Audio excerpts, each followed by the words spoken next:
In the twilight of the 5th century, the Roman Empire, bloated by corruption and crippled by decay, collapsed into dust. Its fall tore a gaping wound across Europe, and from that gash bled an age of chaos, cruelty, and shadow. The world plunged into darkness. History would name it the Dark Ages. From the shattered remnants of Roman Britain, a legend rose like fire from frost. His name was Arthur Pendragon, a warrior, a king, a symbol of defiance.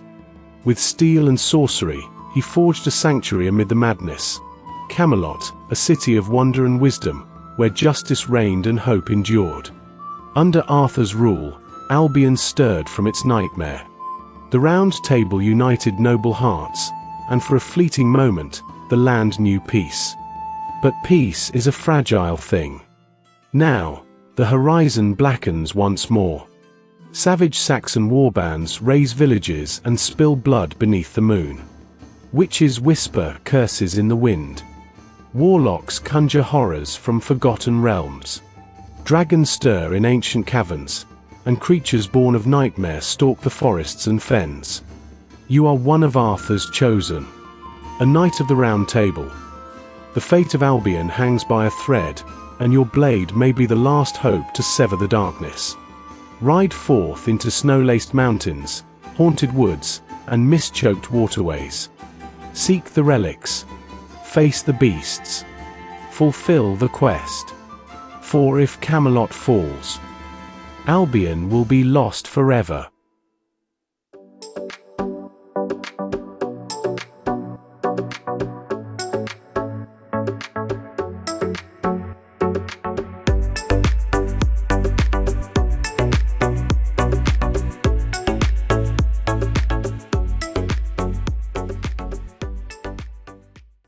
Hello everyone, welcome to the Solo Gamers Club.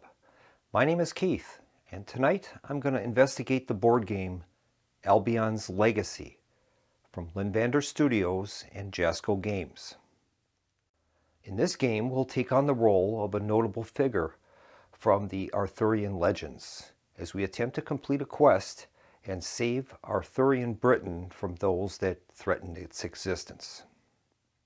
If you're not familiar with the Arthurian legends, the love and care that the game's designers and illustrators put into this game will not be apparent, but they no doubt have a profound knowledge of this topic, and it shows within the game's design. All of the game text is carefully crafted, and it invokes a fantastic Arthurian theme. The game centers around Arthur's iconic castle of Camelot. From this central location, the characters will venture out and explore Albion as they attempt to complete their story quest. Along the way, they will contend with encounters and threats as they travel Albion in search of specific locations. To win the game, we must complete the tasks listed on the story quest and collect a total of 9 quest coins. We collect quest coins by defeating roaming threats and sending defeated enemies to the dungeon. The game is lost when the virtue stack is emptied. The 10th flame of hope is extinguished by despair tokens, or the game ends before enough quest coins are collected. For this game, I'll be using the solo rules that are included in the game, and we'll be randomly selecting 3 characters for play. For this game, I've randomly selected Queen Guinevere, Lancelot du Lac, and the Lady of the Lake. Each character will begin with 3 destiny tokens, although 5 will be given to Lancelot, a starting weapon, and a starting armor card. For this playthrough, I've selected the story quest Dux Bellorum. My Latin is a bit rusty, but Dux Bellorum would translate as Leader of Battles or Leader of Wars. In this story quest, we need to locate 8 specific realm tiles, resolve a challenge, and return the story tokens to the Round Table in Camelot. In addition, we must collect 9 quest coins as well. To begin, let's take a look at the starting area, Camelot. Within the walls of Camelot, the characters may visit various locations to gain inventory cards. These include armory cards, which aid in challenging enemies, item cards, which provide immediate benefits, mount cards, which increase mobility, and relic cards, which provide powerful but inconsistent effects. Other locations within Camelot are attribute tiles. All players will roll a bonus Stone of Chance on challenges for each realm tile that is both marked with the symbol of the attribute being used and is occupied by a character. So for an example, if we had a character inside the war room, all characters that would be performing prowess challenges will gain an extra Stone of Chance. Each of our characters is going to begin with 3 destiny tokens, except Sir Lancelot. He's going to begin with 5 of those. Each character will also begin with a weapon and an armor card, and those are drawn from the starting weapon and armor card decks. Each character is rated in prowess, movement, courage, altruism, and loyalty. The character's movement points are equal to their movement rating. Each character will have a favored enemy, and they're going to be able to roll an extra Stone of Chance when challenging, in this case, Knights or Saxons for Queen Guinevere. And each character will also have a special ability. In the case of Queen Guinevere, at the start of her turn, she can spend a Destiny token to remove 1 wound token from any player's character sheet, regardless of the location. At the bottom is the maximum number of wounds that that character can take. Each character also has a personal quest. In this case, hers is Rescue Leon de Grance. While at the Camelard realm tile, you may attempt a Courage 3 challenge to gain your personal artifact card, the Queen's Favor. In that case, she would be eligible to gain this card, the Queen's Favor. When you spend a Destiny token, roll a Stone of Chance. On an altruism or loyalty icon, the Destiny token is immediately restored. The card does not take up a slot on your character sheet, so it's a very powerful effect. In our game, Queen Guinevere is going to be our first player. Then we have Sir Lancelot du Lac. He's going to begin with a longsword and half-plate armor, and his values are listed here. He has a 6 prowess, so he's very good at hand-to-hand combat. His favorite enemies are knights and dragons, and he has a special ability. Enter play with 5 Destiny tokens. Each time you gain 1 or more Destiny tokens, gain 1 additional token. So it's pretty powerful. His personal quest is Maiden in the Tower. While on the Glastonbury realm tile, you may attempt a Prowess 3 challenge to gain your personal artifact card, Armor du Lac. You may break this card to avoid taking a wound token. If this armor is broken at the start of your turn, you may roll 1 Stone of Chance, and on a Prowess or Courage icon, the armor is automatically repaired. All right. And finally, we have the Lady of the Lake. She's going to begin with a quarterstaff and a war cloak. Her favorite enemies are druids and magical creatures. Her special ability is she can spend a Destiny token to move past 2 realm tiles to a connected tile as if it was adjacent to her, without spending movement. Her personal quest is Priestess of Avalon. While at the Dozemary Pool realm tile, she can attempt an Altruism 3 challenge to gain her personal artifact card, the Yew Scepter. That says once per round, you may spend 1 Destiny token to switch an armory item or relic card with your character sheet with an inventory card of the same type from the top of the discard pile. Instead of discarding a card retrieved by this effect, remove the card from the game. This card does not take up a slot in your character sheet. All right. I placed all of the card decks onto a stand, and we have our Severe Threat and General Threat cards at the bottom. And we're going to be moving this token to show us what the active deck will be, which either Severe Threat or General Threat will be active. Now, unfortunately, I was late to the party regarding this game. all that was available for purchase was the standard version of the game. And that's what we'll be playing with today. The deluxe version comes with many more cards, many more characters, and many more story quests. At present, we've only got 8 characters and 3 story quests. However, I was doing a little research on BGG, and a kind individual was able to come up with these Albion's Legacy extra quests. And what he's done is he's basically taken some of the additional quests that are available in the deluxe version, and he's converted them for use with the standard version. So this will give us an extra 5 quests. So we actually have a total of 8 quests right now, which is not too bad. Incidentally, I am actively pursuing an attempt to try to get a deluxe version of this game. Unfortunately, my efforts have been inconclusive. It's not a matter of cost, it's a matter of they're just not available for purchase in the secondary market. So we'll have to see what happens, but I am attempting to get the deluxe version of the game just to get those extra characters, cards, and story quests.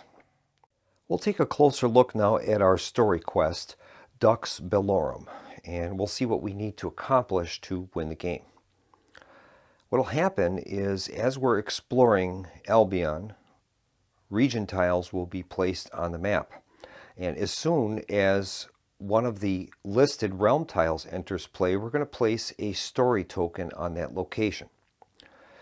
Our characters will have to travel to those locations and perform a challenge of some kind in order to claim that story token. And then once they have accumulated a story token for each of the locations, we'll bring those back to Camelot and place them in the round table. And if we're able to collect those 8 story tokens along with 9 quest coins, we'll win the game. Now, I don't have a lot of experience with this game yet, so we're going to play through this and we'll see how we do. But the game is notorious for being very difficult to win, so I'm not really expecting to win in this first video. I think the best way to instruct the viewers on this game is to play through and just verbalize what is happening in the game. I think that's probably the easiest way to teach it. All of our characters are going to eventually, when they come on the board, will begin at the round table. They're able to take movements equal to their movement value each turn, and then they can interact at the end of the turn with a space that they're on. Depending upon the icon, allows you to perform a certain action. Now, at the beginning of the game, the stables are unavailable. So we're going to mark that with an unavailable stables token. After we gather 3 quest coins, then that will open up the stables for us to use. Stables are important as they give you mounts, and the mounts drastically increase the amount of movements that you have during a turn. So we're going to begin with our first player, and that's Queen Guinevere. So she is going to begin at the round table. And she's going to have a total of 4 movement points. That's equal to her movement allowance. I'm going to be using these fire tokens that I have to keep track of the movement points spent, because what happens in this game is there's many interruptions while you're moving. As an example, you might move into this hallway, well, you might have to battle a creature or something there, and that would spend, say, 1 movement point. Well, you kind of might forget how many movement points you've used. So I'm going to use these tokens as the characters expend movement points so that we can keep track of that. Now, my first thoughts in the game are, rather than just going out and starting to explore right away, I think we're going to try to power up our characters a little bit within Camelot. So in the case of Queen Guinevere, I think what I'm going to have her do is try to move to the Mage District, and she'll be able to draw an item card there. So we'll have her make that movement. Now, there's walls that are blocking us here. You have to move through openings, of course. So we'll have her move 1, 2, 3, 4 to the Mage District. Now when you end your movement in a space, you can utilize that icon that is listed. So in this case, in the Mage District, she can draw an item card. So we'll draw the top item card and see what it is for Guinevere. And she has Healing Flask. You may discard this card at any time except during a challenge to remove all of the wound tokens or the wound tokens of a character in the same tile. All right, we'll add that to her special area on her card.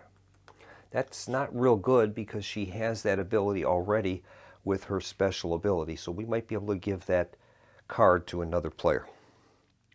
All right, she's taken her 4 move actions, and we'll move on to the next player, and that's Sir Lancelot du Lac. Now, I don't know if this is the best strategy for the game. I haven't played it enough to find out, but I'm thinking that we should try to power up our characters before we start heading out and exploring Albion. So Sir Lancelot is going to start at the round table, and he has a movement value of 4. I think what he's going to do is we're going to have him move 3 points. 1 into the Grand Hall, 2 into the War Room, and 3 into the library. So we'll use those movement point tokens that I've got here to account for his movements. He has 1 left. Now he's moved into the library, and I think we're just going to end his turn there so that we can take advantage of that location.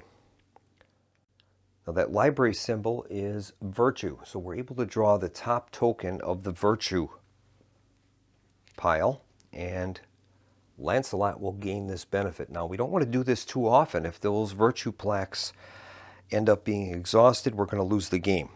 But I'm going to try to power him up with 1, and he gains the virtue honor. Once per key turn, you may challenge an enemy token in place of a willing player's character, regardless of your location. If you do, you are subject to all the penalties and rewards from the challenge. Do not move from your current location, even if you retreat from the challenge. All right, we're going to add that at the top of Sir Lancelot's player card. So we'll place that virtue plaque at the top of his board, and now we have that ability, and he'll be able to intercede on behalf of another character if we have a difficult challenge against a creature of some kind.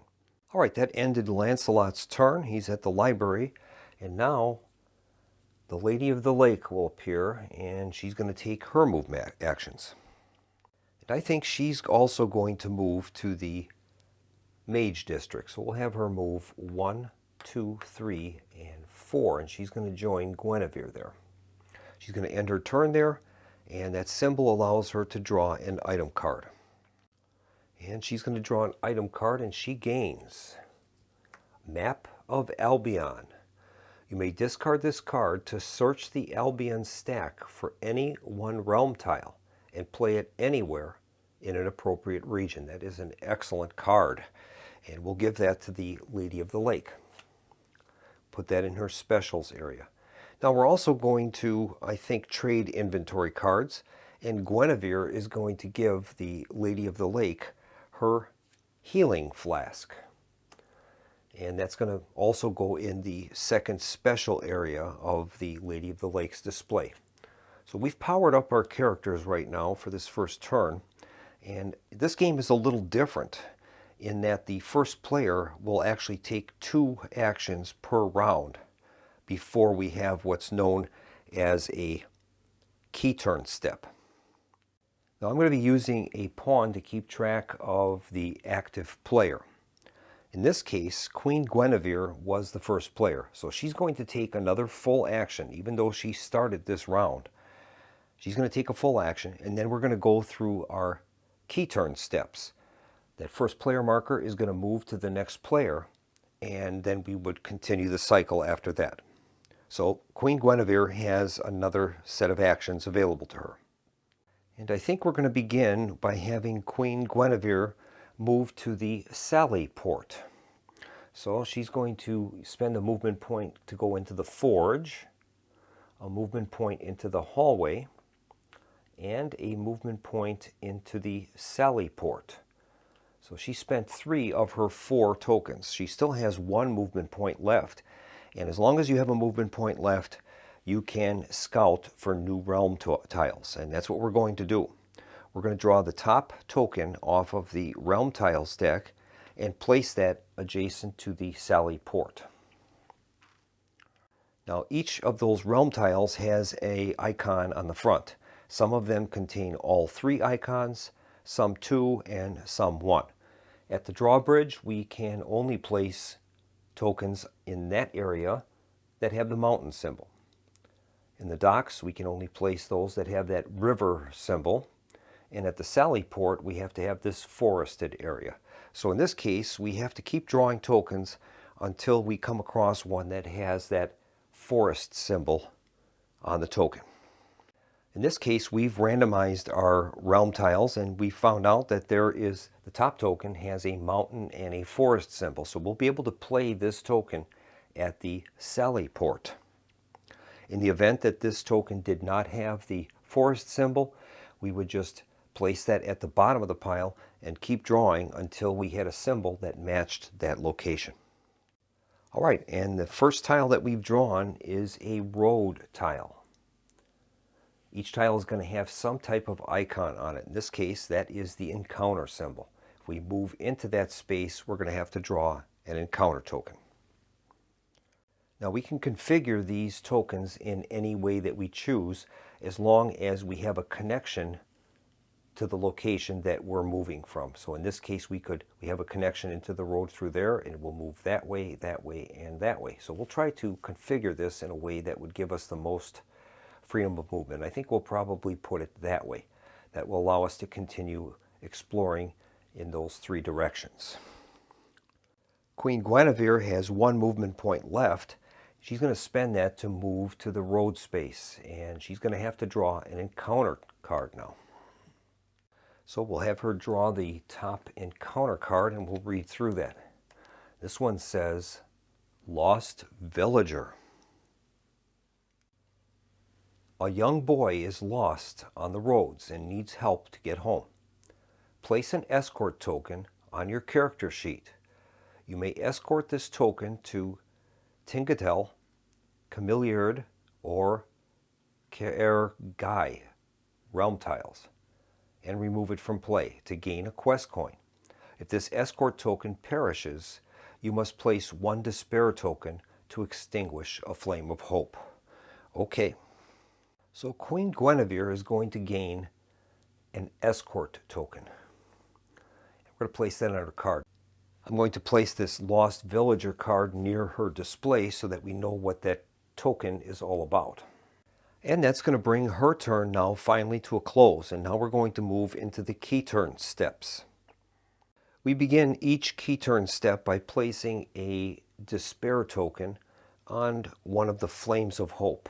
Around the city of Camelot, you'll see these flames of hope spaces. There's 10 of them. And each time a key turn step occurs, we're going to place a token to extinguish that. This is considered despair. We're losing hope in our ability to protect Albion from invaders. That's the first step. Then we're going to check the threat track, and we would resolve any enemy special abilities and move enemy tokens according to their movement commands. Now we currently don't have any active roaming threats. If we did, they would be placed on this board, and that would chart what the threat is and what do we have to do to get rid of it. Generally, on a card, it'll list a section of enemies, and if we're able to extinguish all of those enemies from throughout Camelot and through the realm tiles, we would solve that roaming threat, and we can gain a reward for that. This chart will also list if there are any doom effects that are active.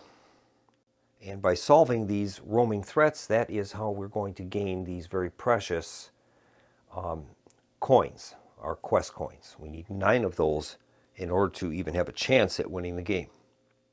Now we have no enemies currently on the board, so none of those can move. Obviously, there are none on the board. So our last step of the key turn phase is to pass the key turn token clockwise. And in this case, Guinevere is going to pass that token to Lancelot, and he is going to be our first player for the next round. Now, one thing I should point out is when you're playing this game solitaire, there are a lot of moving parts. You have to keep track of everything, of course, by yourself. You don't have anyone else to cross-check you. So what I would recommend is that anytime a tile comes out on the board, you have to check not only the story board to see if that is one of the quest locations that you need, but you'd also have to check, like in this case, Queen Guinevere, for that lost villager. Do any of those locations correspond to that location? We're also checking for the personal quests. Does that location apply to a personal quest to any of our characters? So there's a lot of things to keep track of. It's a tough game to play solitaire, but it is extremely rewarding if you're a fan of Arthurian legends. All right, we'll begin with Lancelot. He's currently in the library. And I think we're going to probably have him try to move towards the docks. And he'll be exploring down that way. So we'll have him move 1, 2, and 3. So we'll place those movement markers down to let us know that we've expended 3 of his 4 movement points. Now you can always search when you have to have at least 1 movement point left. It doesn't cost you a movement point to search, but you have to have one in order to scout that next location. So we're going to have Lancelot scout that first region opposite of the docks. So we examine the realm tile stack and we find out that the docks river area is a part of that token. So we'll be able to draw this and place it in that location. In this case, we found Avalon.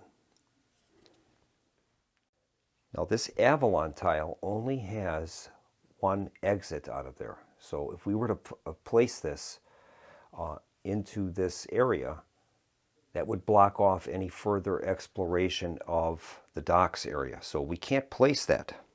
That's going to be put at the bottom of the stack, and we're going to draw another tile that will allow us to continue exploration of that area. So we've drawn another realm tile, and this one has the river symbol on there, so we can play it. And this is Twin Rivers Glen. All right, so we can place this now in any orientation that we choose. And I think we will place it like that. Now the special symbol here is a link symbol, and you'll notice that that matches up with the docks. Now it's unfortunate for us that this happened to come out right away, because this basically is considered to be connected to the docks. Now they're adjacent, so we won't get any benefit from this, but if that symbol would have appeared farther down the track, that would link that area as though it were adjacent. All right, Lancelot has 1 movement point left, and I guess we'll spend that to have him move into the Twin Rivers Glen. Now we're going to check Twin Rivers Glen to see if that is on any of the, either the story quest card or if it applies to any of the characters for their personal quests. Now examining our story quest, Dux Bellorum, we find out that the Twin Rivers Glen is a location that we're looking for. So we're going to place a story token on that location. Now, Lancelot can attempt to do a challenge for that location. Examining the card, we find out that Twin Rivers Glen requires him to perform a Prowess 3 challenge. If he can get 3 successes of Prowess, he can pick up that token, and then we'll place that token on his card. If he takes that token to the round table, that will be one of our conditions that we need to fulfill to win the game. Now the game comes with 6 of these, what they call stones of chance. And there are 6 different symbols on these dice. The one we're looking for is prowess, and that is going to be this symbol, the crossed swords. There's also a symbol that is a kind of a wild symbol, and that's worth 2 successes if we can roll that. That symbol is called a mana burst. Like I said, those are worth 2 successes. So we'll give it a shot. It doesn't cost Lancelot anything to attempt this. If he fails it, he just doesn't pick up the token. If he's successful, he can gain the token. Now we'll take a look at his card, We find out that his prowess is 6. So he is going to be able to roll 6 dice in an attempt to get 3 successes of that prowess variety. So we'll roll those dice and see what we come up with. All right. Well, it looks like he's got 1 success, not enough. The other dice don't help him. Now, during challenges, we're able to use our destiny tokens. We can spend a destiny token to re-roll one of the dice that we rolled, and then we can designate that result, whatever we choose, to be an additional success. So as an example, we'll say that we took this courage die. All right, we can re-roll that, and then not only in addition to successes being the mana burst symbol or the prowess symbol, but also we'd have a success with whatever we've designated. In this case, it would be courage. Now, destiny tokens are different than using an item. If this was a combat challenge, what we'd be able to do is break one of our items. We would turn that over, and then that allows us to re-roll all of the dice, not just selective single dice. But this is not a combat challenge, this is a standard challenge. So the only thing we can do to get a success is to use one of those destiny tokens, and we'll do that. So we're going to re-roll one of the dice using that destiny token, and we can designate any symbol that we choose. I'm going to use the courage. So we'll be looking for courage, a prowess, or a mana burst to succeed. And in this case, we didn't do it. We have a altruism symbol. So we could spend another token, or we can just allow us to fail that. I think we'll try one more token, and we'll re-roll the die. In this case, I'm going to designate a movement symbol. So we're looking for a boot. So it'll be a boot, crossed axes, or a mana burst. And we've rolled another altruism, so we failed. Well, I don't want to burn any more of our destiny tokens, so we are going to just end it there. That is going to be the end of Sir Lancelot's turn. Next up is the Lady of the Lake. She's currently in the Mage District, so I think we're going to move her towards the drawbridge, and she's going to investigate going north. So I think we'll have her move 1, 2, 3, and 4. She'll move back to the round table, and that'll be all of her movement for the turn. Now, we could have moved her, as an example, we could have moved her to the kitchen as an example. 1, 2, 3. And then with her on that symbol, any character performing a loyalty test would have 1 extra stone of chance given to their totals. So it kind of depends on what you want to accomplish in the turn. Is it worth stopping short and gaining a benefit or not? In this case, I'm just going to move her to back to the round table. All right, next up is Queen Guinevere, and we can have her. She has 4 movement points, and we're going to have her scout. And I think she's going to scout this location going south. So we're looking for a token that has the Sallyport symbol on the back of it, a realm tile that has the forest symbol. The top token on the tile is now a forest symbol, so we'll be able to place that there. And we end up with City Mounds. All right, so we can place this now in any direction that we choose. I guess we'll place it that way. Now, if you examine this token, you'll see a symbol down there. That's a threat symbol. Anytime that we scout an area with a threat symbol, we have to draw the active threat card from the deck. So we're going to be placing this token in this fashion. She hasn't used any movement points yet, but we have to resolve that threat token. So we examine where the threat token currently is. In this case, it's under the severe threats. So we're going to move that token to the general threat, and then we're going to draw and resolve a severe threat. And in this case, the card reads Tyrant King Claudius. Spawn the Claudius token on the Tingagel tile. His movement command will be hold. He's going to stay there. He won't move during the key turn step. It also says spawn 2 magic creature tokens on silver realm tiles. And their movement command will be aggressive. They're going to move towards the nearest character. As long as the Tyrant King Claudius remains in play, draw the top roaming threat card and play it during the key turn. Claudius is a knight. Okay. So we got out the Claudius token and 2 magic creature tokens. So we're going to place that card on one of the active threat areas on the active roaming threats board, and then we're going to place a coin underneath. If we're able to solve that, we can gain that coin. Now it says here that we are supposed to spawn Claudius in the Tingagel tile. Now that is a special tile.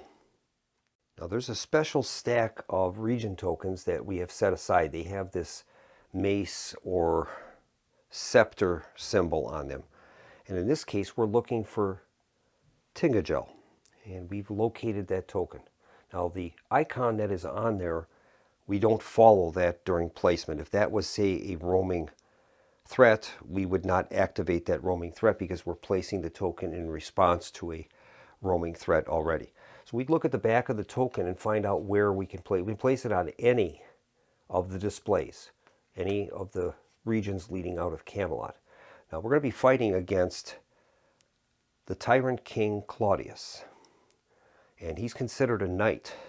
So we probably want to place him to oppose one of our characters that has a favored enemy of knights. Examining our player cards, we find out that Queen Guinevere and Lancelot have favored enemies of knights. Now we're also going to be placing 2 of those magic creatures. Now the magic creatures, the only character we have that is effective against them is the Lady of the Lake. Her favorite enemy is druids and magic creatures. So I think what we'll do is we'll place the Tingagel tile opposite of Lancelot. So we'll place that tile to connect up with the opening from the existing space on that track, and we're going to place Claudius there. Now on the back of these tokens lists what you have to do to defeat them. In the case here, we can select any of the listed attributes, but we need 4 successes to defeat him. So it makes it a little harder. Now we're also supposed to place 2 magical creatures on the board on silver colored tiles. Well, the only silver tile available is Tingagel. So we're going to place 1 there, and if there's any remaining, we have to place them inside of Camelot in hallways. So in this case, we should probably place it in a hallway close to the Lady of the Lake, as she has a benefit in attacking magic creatures. So I think we'll place it in this space here. So we'll continue on with Queen Guinevere's movements. Now she just displayed the city mounds. Now we're going to check our Dux Bellorum card to see if it's on there, and that location is not listed there. We'll see if any of the other players would benefit from that location. And no, so we don't have to make any note of that location. We'll continue on with Guinevere, and she is going to spend a movement point and enter that location. Now she has 1 place that she can scout, and that's going to be going down this way. So we're going to have her do a scout action. And she's looking for a region tile with the forest symbol. And this is the first tile that has that symbol. We'll place it here, and that is a road symbol. All right, there's a road there. And that is going to cause an encounter if she moves into that space. So let's see how we want to orientate this. I guess we'll do it that way. All right. All right, she's going to spend another movement point and enter the road space, and then we have to perform an encounter. So we'll draw an encounter card for her. And she draws the encounter, Assailed. Sir Ector needs help. A fellow knight is engaged in a battle with witches. You may make a Courage 3 challenge to defeat the witches and gain 1 destiny token. If you ignore this plea for help, you must place 1 despair token to extinguish a flame of hope. If you fail the challenge, take a wound and immediately end the challenge. All right. Well, Queen Guinevere has a courage level of 5. So I think we'll have her attempt to engage those witches. And she needs 3 successes. So we'll give it a shot. It doesn't cost her any movement to do so. So she's entitled to roll 5 stones of chance. Now this is a challenge. This isn't a combat challenge. So the only thing we can do to affect this is to use our destiny tokens. So we'll see what happens. She's looking for that courage symbol. So here is the roll. All right, she has 2 courage symbols. So she's got 2 of the 3 that she needs. And I think she's going to use a destiny token, and she's going to re-roll 1 of the failed dice. And I think this time we're going to select the movement symbol. So that's the boot symbol. And if we can get a boot, a courage symbol, or a mana burst, we will successfully complete the challenge. And we rolled, unfortunately, loyalty. Well, I think she's going to spend 1 more, and we'll attempt to do that again. We'll try the movement symbol again. And she's got a prowess. Not good. Well, I think what she's going to do is she's going to take a wound and end the challenge. So we're going to give her a wound symbol on there. Now she has a special ability that at the start of her turn she can spend a destiny token to remove a wound. So I think rather than spending another destiny token in an attempt to complete this, we will just fail the challenge and take the wound token. So we're going to place a wound token on Queen Guinevere's card, and that is her last wound. If she takes another wound, she's going to have to retire. Characters don't get killed in this game, but they can be forced into retirement. We'd have to start a new character then. All right, Queen Guinevere still has 2 movement points. She's used up 2 of her 4. So I think we'll have her do a scouting action, and I'll have her scout this location. And we'll see what we've got. Draw our card, token from the realm tiles. We have a forest symbol, and this time we found Camelot. That is a very important space. So we will place that, I think, in this orientation. And this is an armory symbol there. So that's very interesting. Now, Camelot happens to be the location that Queen Guinevere is looking for her personal quest to rescue Leon de Grance. While at the Camelot realm tile, you may attempt a Courage 3 challenge to gain your personal artifact. So that's pretty interesting. I'm going to have her spend a movement point, and we're going to move into Camelot. She's going to continue scouting, and I think she's going to look into this location. She still has 1 movement point left. So we'll draw our realm tile, and we've got Selwig Grove. All right, let's see if that location is a part of our Duxbalorum story quest. It is not. And we'll check our other locations. None of them apply. So we will position this in, I guess, this manner.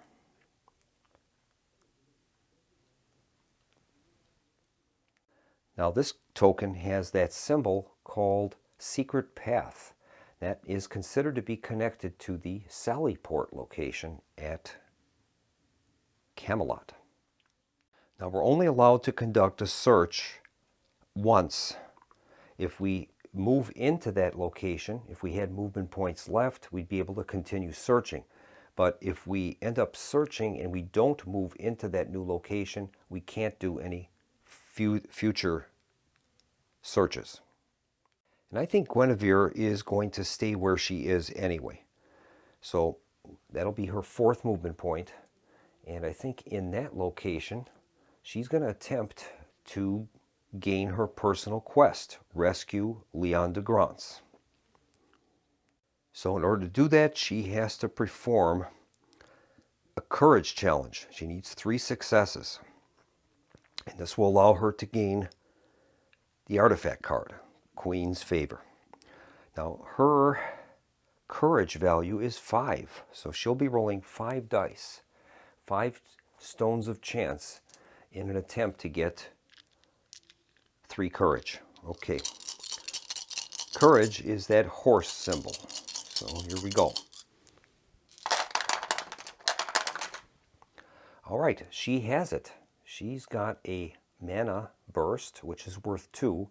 She also has 2 of these courage symbols. I think that's like a horse. I'm not sure what that is really. But that's courage. She's got a total of 4 successes. So she's completed that, and she's going to gain her personal quest, rescue Leon de Grance. And that says Queen's Favor. When you spend a destiny token, roll a stone of chance. On an altruism or loyalty icon, the destiny token is immediately restored. This card does not take up a slot on her sheet. That is great. All right, as a matter of fact, she is going to spend a destiny token right now.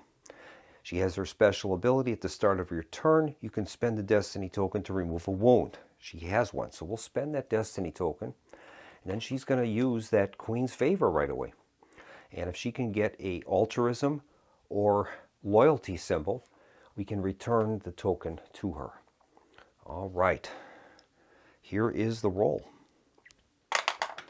And she's got a loyalty symbol. That is fantastic. And so that means that she gets the token back.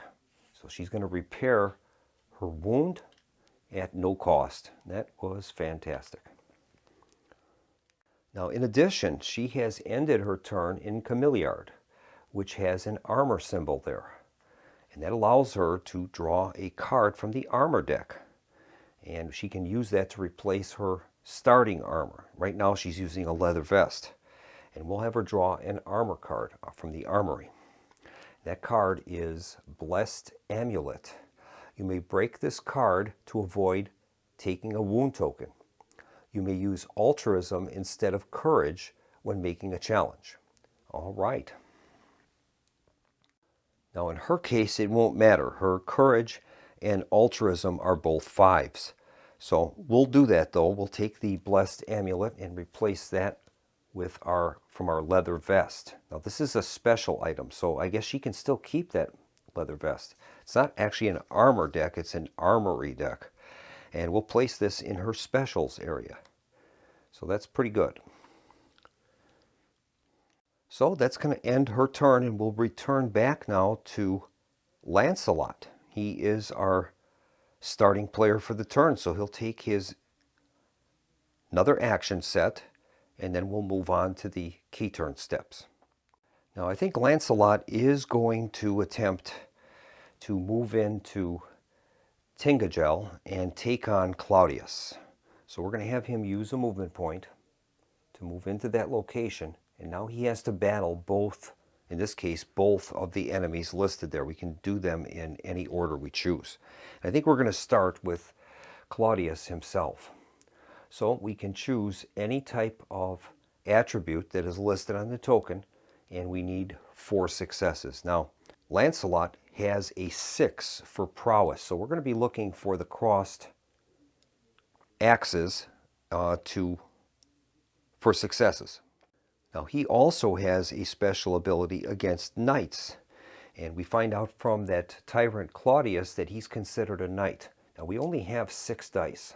So what happens is, if you are entitled to more dice than what we have, we end up gaining a reroll automatically. So that's pretty good for each one of those extra dice. So we're going to roll 6 dice, and we're looking for 4 of those prowess symbols.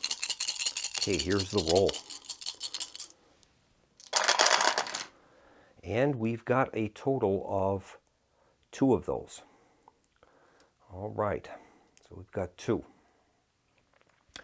Our choices now are we can use one of our items. We can break an item to attempt to re-roll all of our dice. I think that's what we're going to do.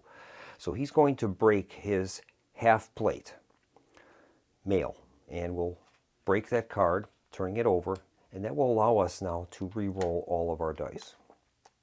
We need to get 4 successes, so it wasn't worthy to use our destiny tokens here. Okay, here's the next set. And that time we have only 1 of those prowess symbols. That's not too good. I think what he's going to do now is he's going to break his long sword, and we will attempt to re-roll those dice one more time. All right, we need some mana bursts. That's what we'd like. Here's the roll. Whoops, the dice are stuck. There we go. And unfortunately, we didn't get it. We have none. We've got 4 movement, an altruism, and a loyalty. Not good. Well, Lancelot has no choice. He's going to have to take a wound, and then he can perform the attack one more time. If he fails, he's going to be defeated, and he'll have to retire from the game. All right. Here is the roll.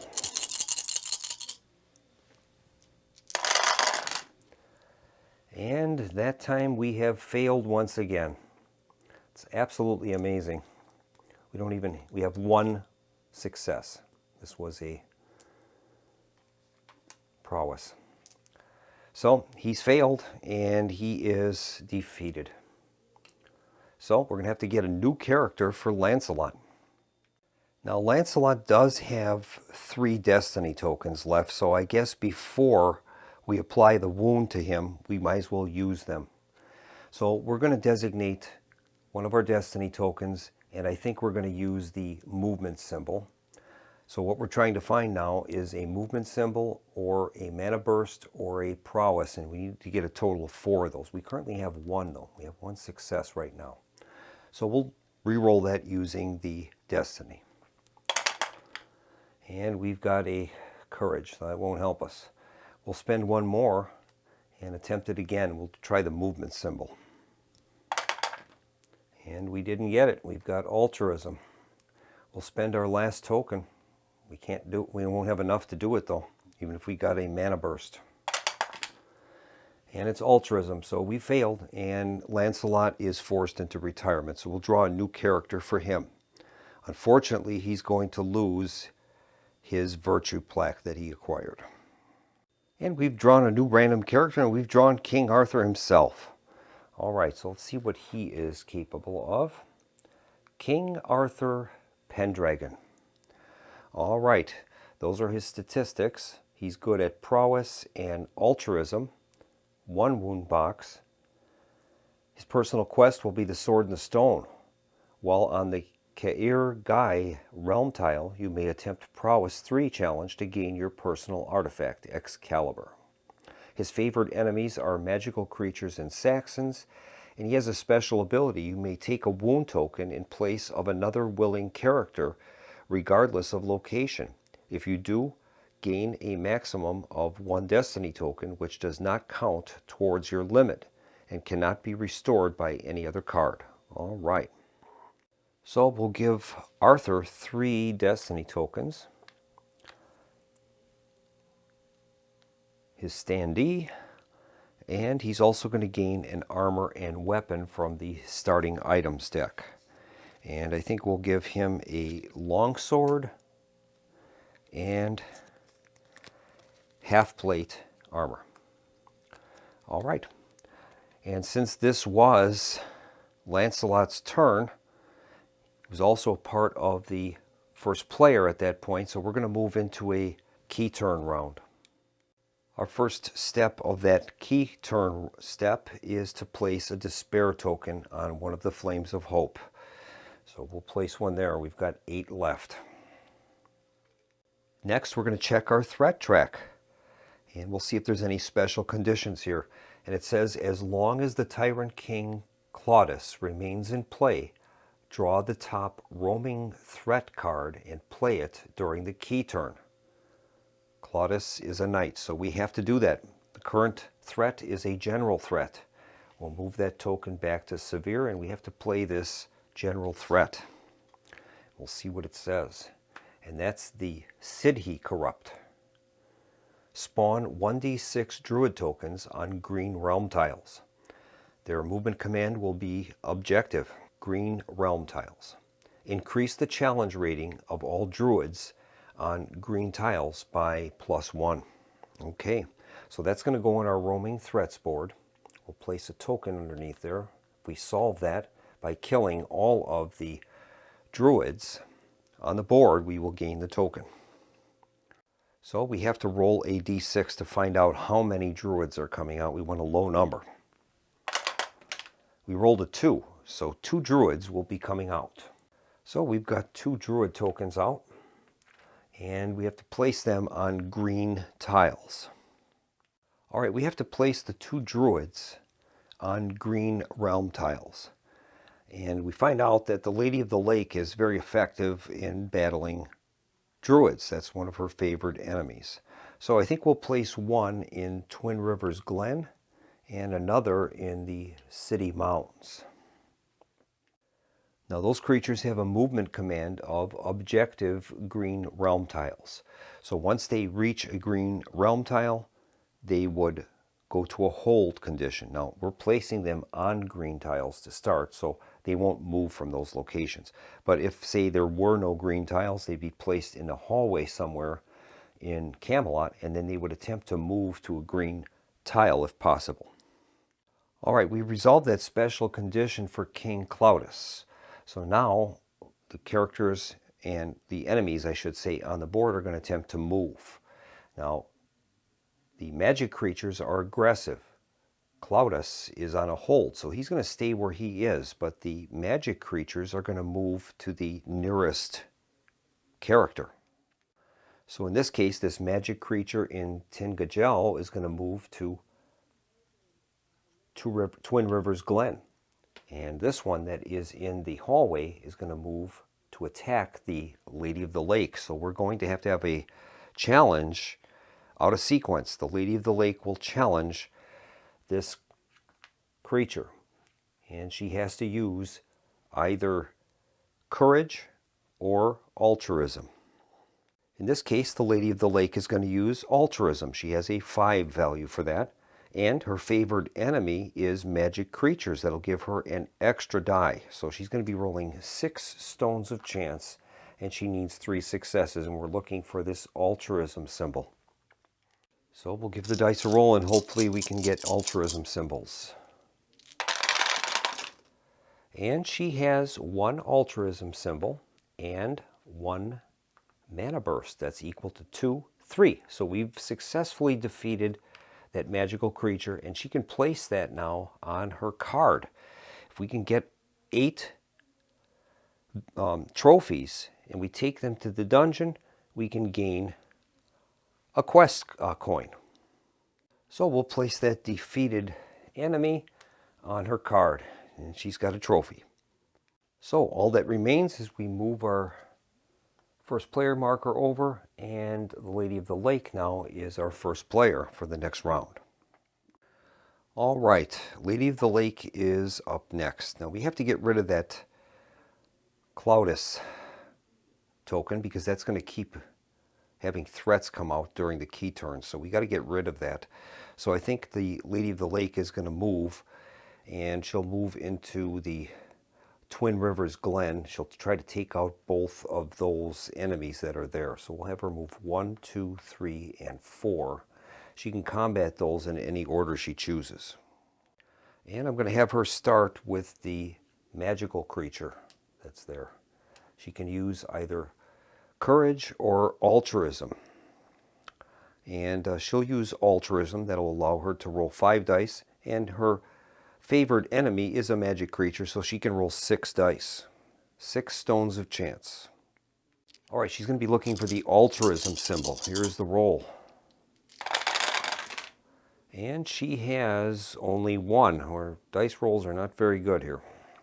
She's got 1 of them. I think she's going to break her war cloak, and that will allow her to re-roll all of those dice. We'll do that. She does have 3 destiny tokens as well.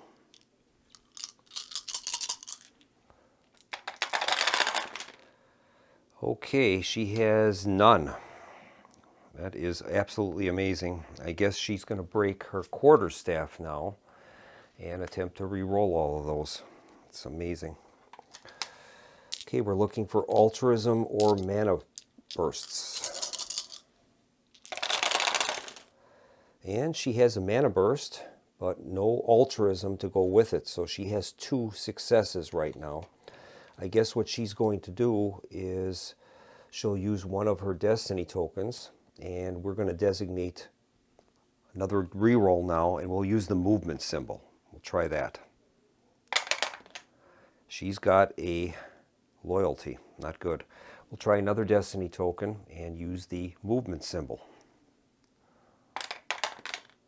And she's got a prowess, everything except what we need.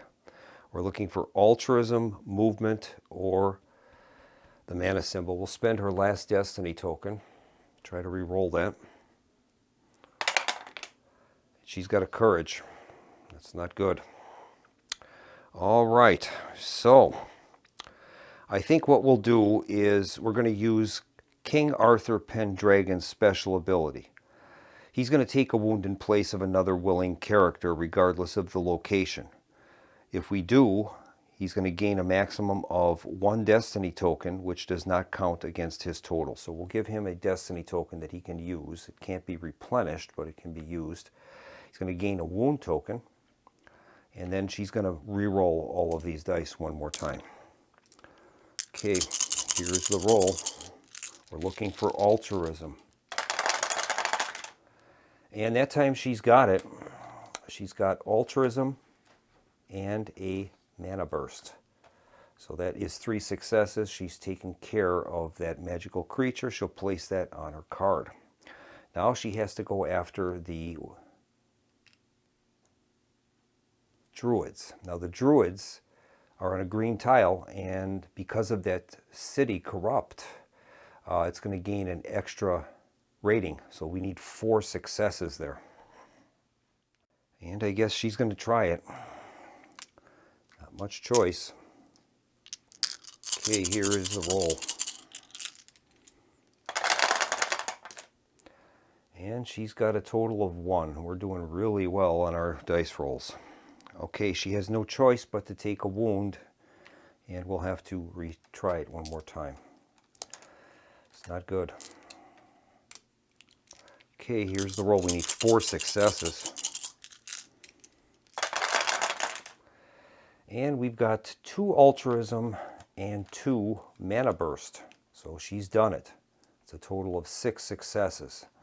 So she has defeated the druids. I'll place that on her card. Now she's going to attempt to pick up that token. And she needs to get 3 prowess successes. Now her prowess is a 4, so she'll only be rolling 4 dice for this. She needs 3 successes. There's no loss if we end up failing this, though. And prowess, we have 1. 1 prowess, not enough to complete it. So she'll end her turn there. I think she's going to use her healing flask at this point. And she's going to discard the healing flask to remove a wound token from her character. So she's back up to fighting trim. We'll discard that item card, and that will end her turn. And unfortunately, Claudius is still alive, so he's going to be drawing threat cards for us during the key turn phase. We'll move on to Queen Guinevere. She is currently at Camelot. Now, if we remember, she had this lost villager. And it said that if we could escort him to Camelot, we can remove it from play and gain a quest coin. That's what we're going to do. So she's going to gain a quest coin, and she'll remove that escort token. All right. So that's great. Now she will undertake her movement actions. She has 4 movement points. So I think what she'll do is, this villager card is gone now. Well, we'd like to get rid of this druid token if possible. So I think what she'll do is she's going to scout out to the south, and then we will move and try to take care of that token. So we'll draw a realm tile, and we've got the Lands of Gore. All right, now unfortunately that is a roaming threat.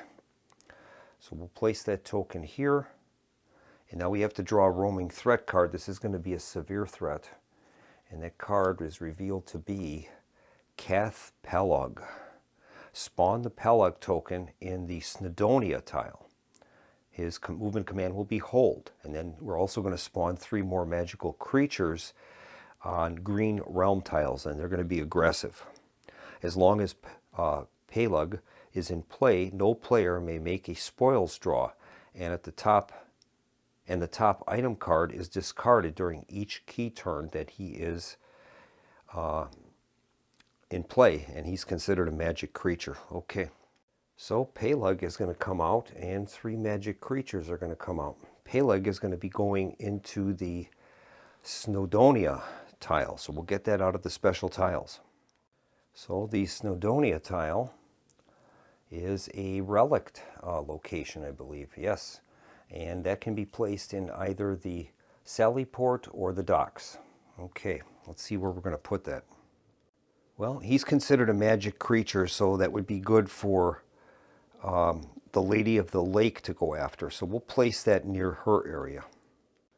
Well, this can be placed on a river, so we'll place it by her. And I guess we'll place that in this orientation, and that's where Prologue is going to go.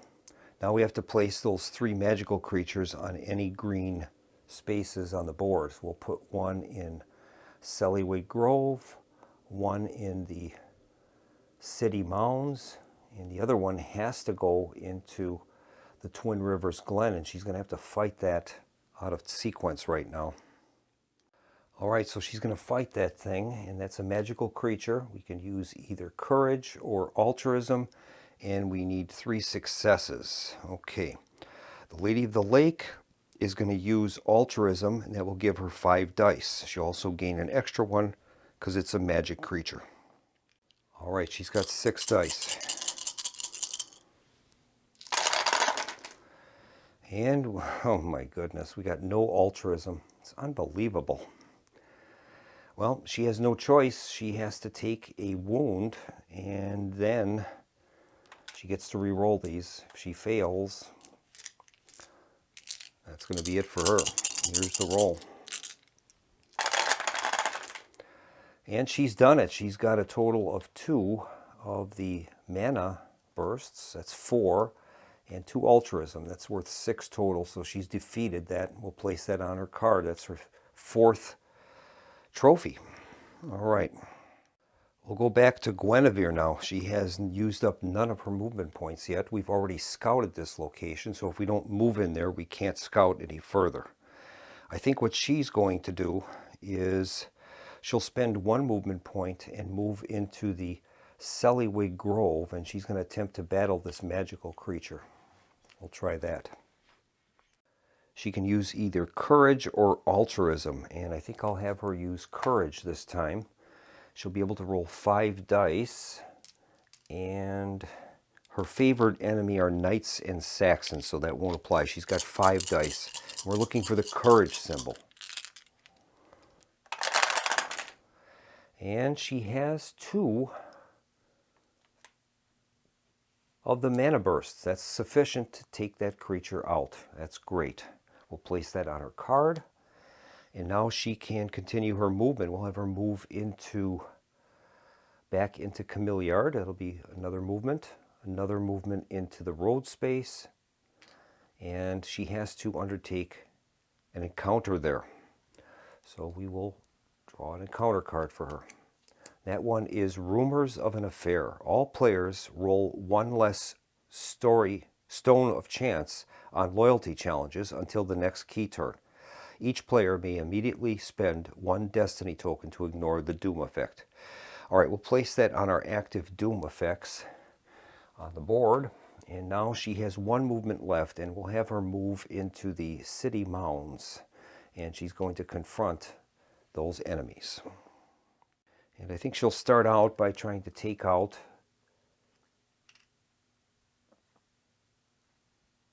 the druid. Now the druid is going to have an extra value to it, so it'll be considered 4.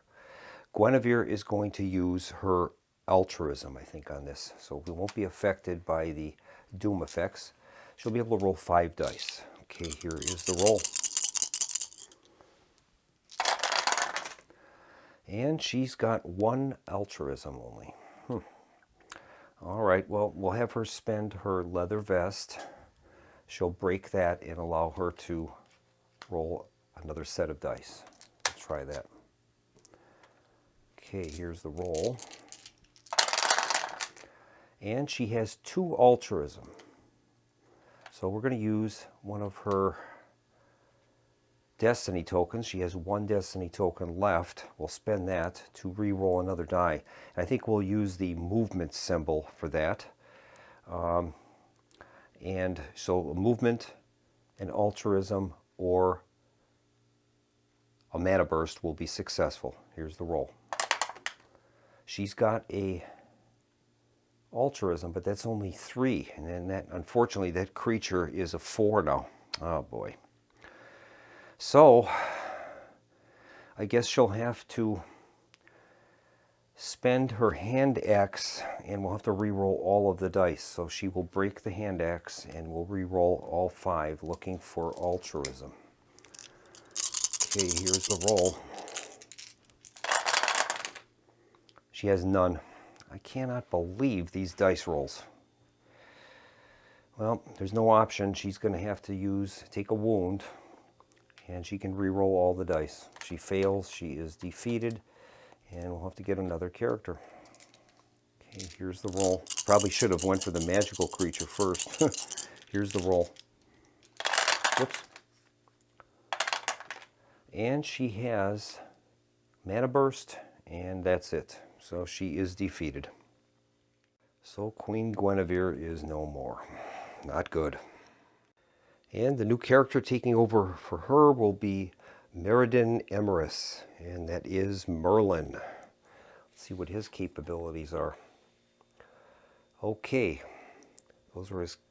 he's good at altruism and loyalty. His favorite enemies are witches and druids. Special ability: when roaming threat card is drawn by any player, you may draw an additional roaming threat card and then choose one to play, placing the other back on top of the deck. You may use this ability once per round for each destiny token you possess. Okay, next up is going to be our new character, Arthur. Now, he already has a wound token because he used his special ability for the Lady of the Lake.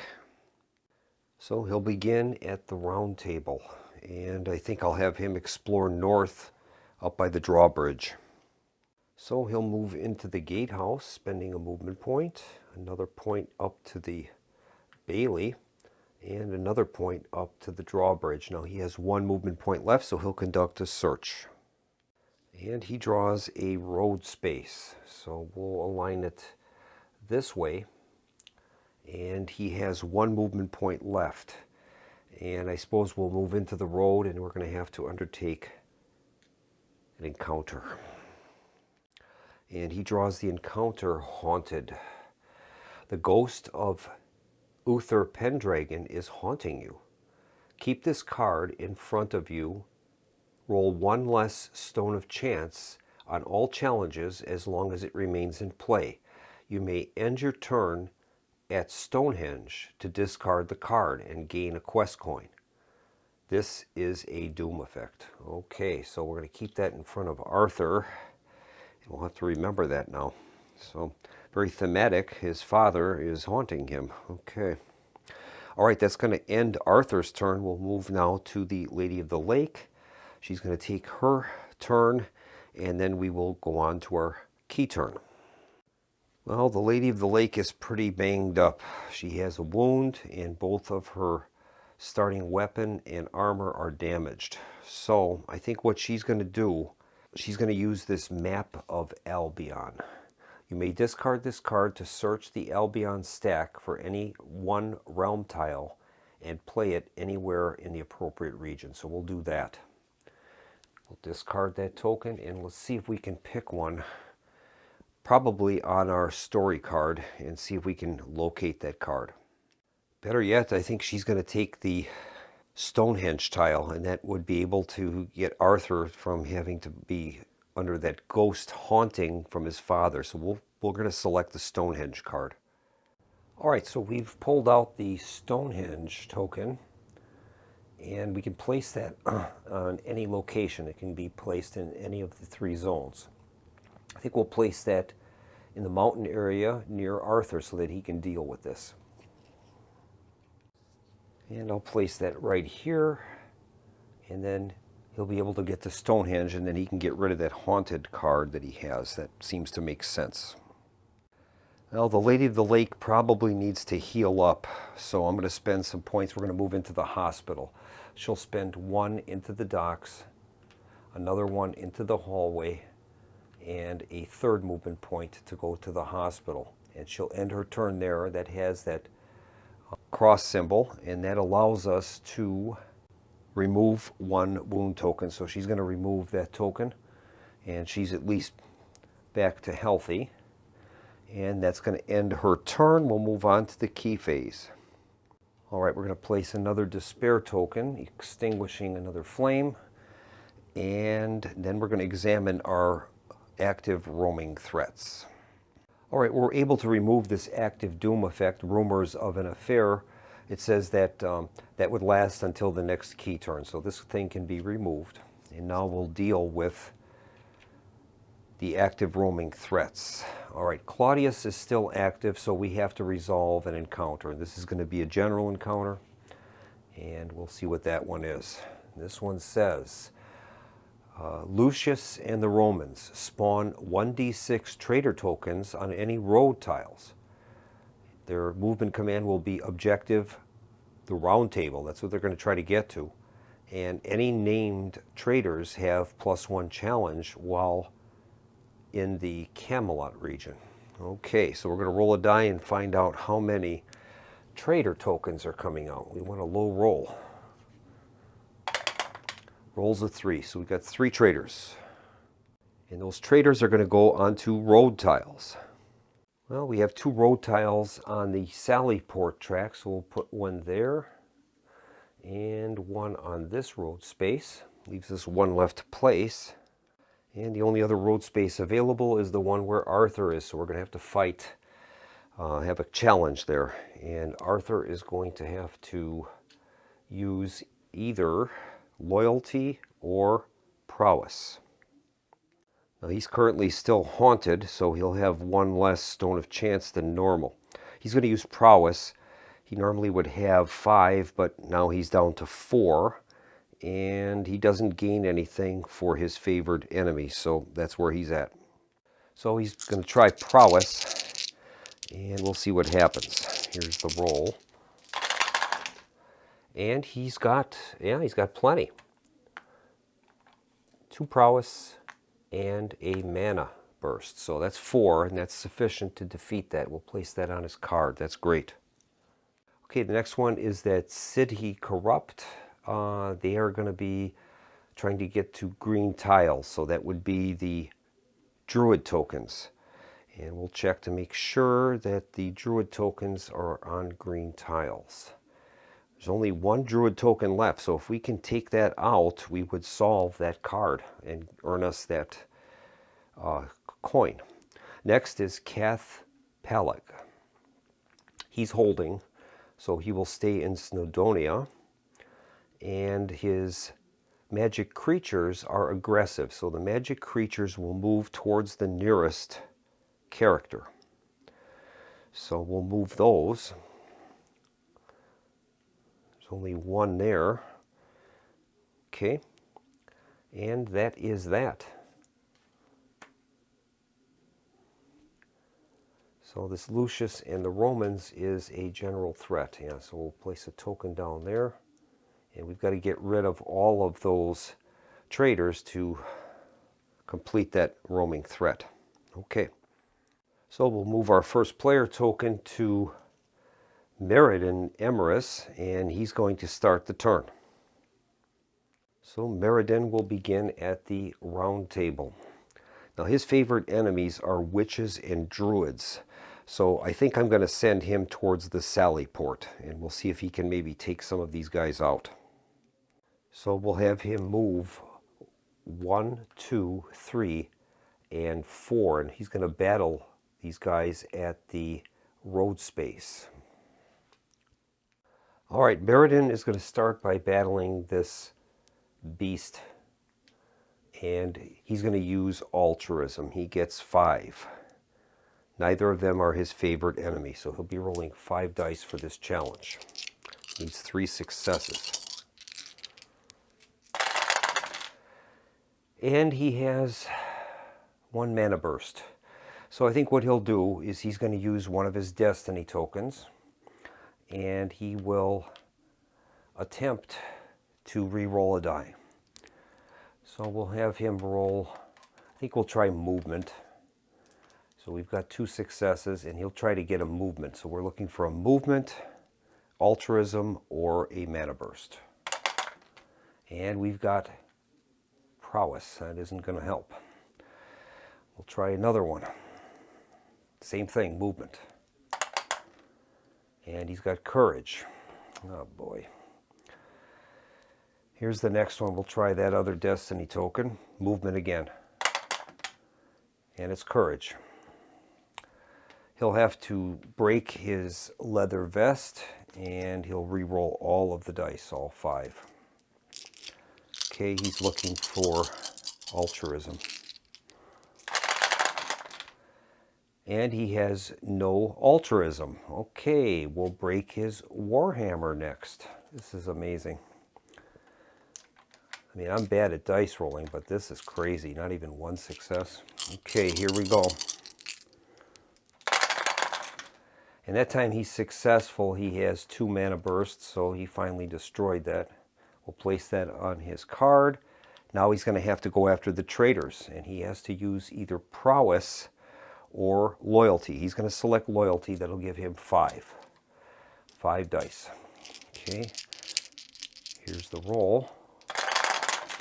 And he has 2 loyalty. It's not enough. He has no more destiny tokens left. So, in this case, he has no alternative but to take a wound and re-roll the dice. If he fails this, he's done. Okay, here we go. And he has 1 loyalty. That's it. So he failed, and that means that he has to retire. So our new character is going to be Prince Mordred. All right. And that's the illegitimate son of Arthur. All right, next up is King Arthur. And I think what he's going to do is he's going to do a move into Stonehenge. And from there, he's going to do a scouting action to the north. So we'll find a token that matches up. There's one, and he's found Badonicus.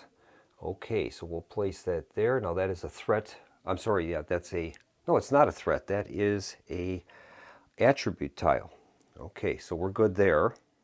And I think he's going to end his turn there, and then he can get rid of this haunted token. He has to be at the location of, Stonehenge, and that's where he is. He's at Stonehenge. So we'll get rid of this card. That will allow him to go back to his normal amount of dice that he'll throw. Lady of the Lake is next, and she's going to move into the hallway, and then she'll move into the barracks, and that will allow her to, and she'll end her turn there, and she can draw a card from the armory. And she gets Blessed Robe. You may break this card when taking a wound. You may use altruism instead of loyalty when making a challenge. Armor. Okay, so we're going to use that to replace her broken armor. And now she's at least got some of that. That's good. So that will end her turn. We'll move back now to our new player character, which is Mordred. So Sir Mordred Pendragon is going to take his position at the round table. And he was using the slot for the first player. So his special abilities are challenging dragons and traitors. Well, we've got 2 traitors down here in Sallyport, but we need to really get rid of Claudius. So I think he's going to move down there. I think on second thought, we're going to move towards the Sallyport. Lady of the Lake will be able to move and maybe address Claudius. So he's going to move 1, 2, 3, and 4, and he's going to challenge that traitor on the road. All right. So Mordred will have to use either prowess or loyalty. His prowess is 5, his loyalty is 3. He'll use prowess, so he'll be rolling 5 dice. And we're looking for those crossed axes. Okay, here is his roll. And he has no successes. How about that? Well, he's going to break his leather vest, and he'll re-roll all of the dice. I can't believe how bad these rolls are. And that time he is successful. He has 2 mana breaks. That's enough to destroy that token. He'll add that to his card as a trophy. And let's see, how many movement points did he spend? 1, 2, 3, 4. He's out of movement points. All right.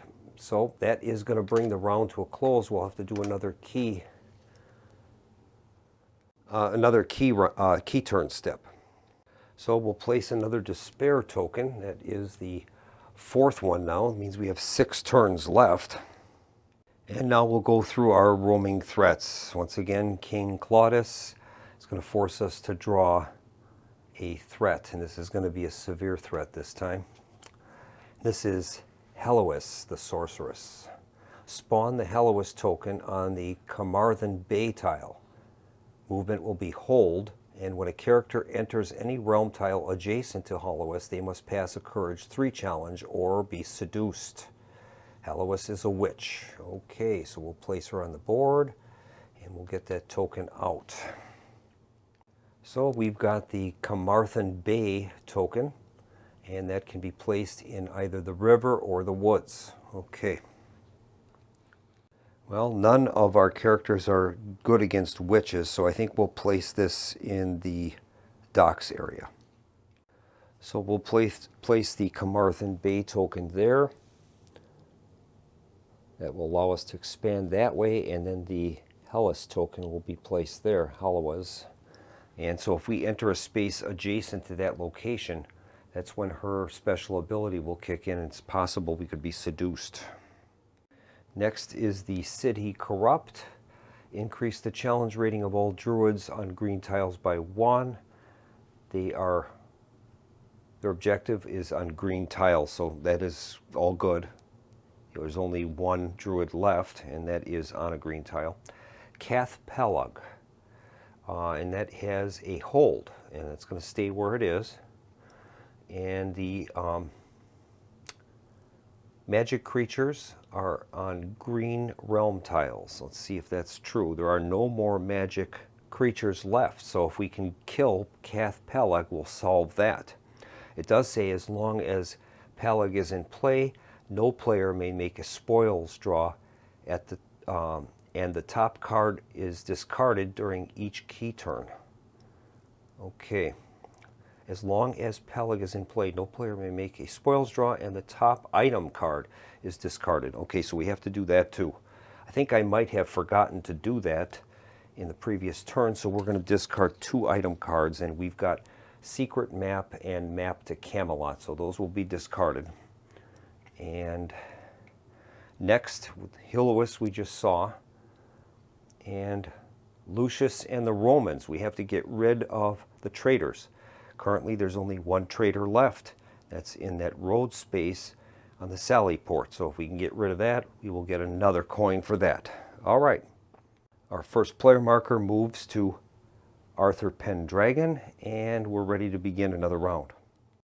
All right. King Arthur is up next. He's got 4 movement points. And I think he's going to do a scout, and we'll have him scout that area. And we got to find, there's a token with that frame. There it is. And that is Camillan Fields. And unfortunately, that is a threat tile. All right. Camillan Fields is one of the places we're looking for. So we're going to place a quest token there. And now we have to draw a threat. This time it's a general threat. And it now switches to severe, and this one is the AOC of the Outer World. Spawn 3 magical creature tokens on blue realm tiles. They will be aggressive, and while the AOC are in play, defeated magic creatures immediately return to the enemy pool. All right, we'll place that on the display, and then we have to put out 3 magic creatures. And those have to go on blue tiles, and we've got a couple of those. There's a road here, and in the Sallyport region we have 1 in the lands of Gore, and unfortunately 1 on the road space where Mordred is, so he'll have to fight that right away.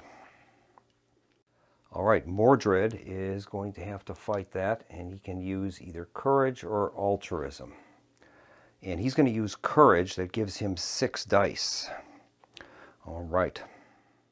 So he'll roll 6 dice and see if we can get 3 successes.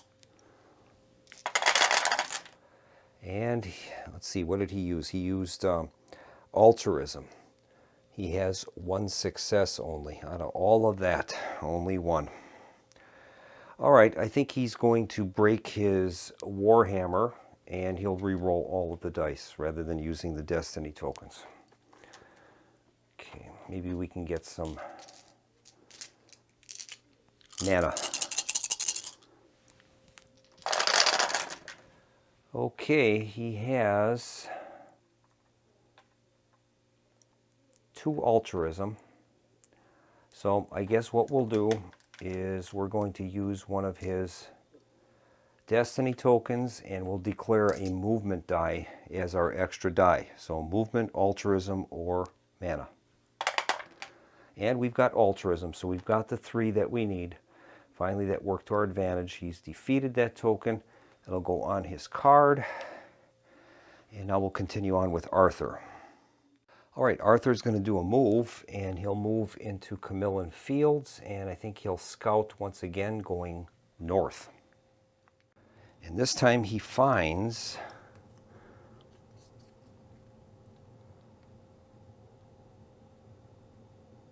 that's tough to read. Hang on 1 second. Prididu Anwen. Okay, and unfortunately that is another threat. Okay. So this time it is a severe threat, and we have the Green Knight. Spawn the Green Knight tile on the Valley of No Return. He'll be doing a hold action, and then we spawn 2 Witch tokens on green realm tiles. They'll be aggressive. As long as the Green Knight remains in play, no player may heal or restore destiny by any means. The Green Knight is a knight. Okay. So we spawn the Valley of No Return, and that is in any zone. So I think we'll put that here. I'll place that right there so we can have some access to that. We'll place the Green Knight there. And now we have to place 2 witches in green realm tiles. And I guess we'll place one in the Sellywood Grove and another one in City Mounds. All right. All right, Arthur's going to use another movement point to move up to, I can't read that silver background too good, Pridu Anwen.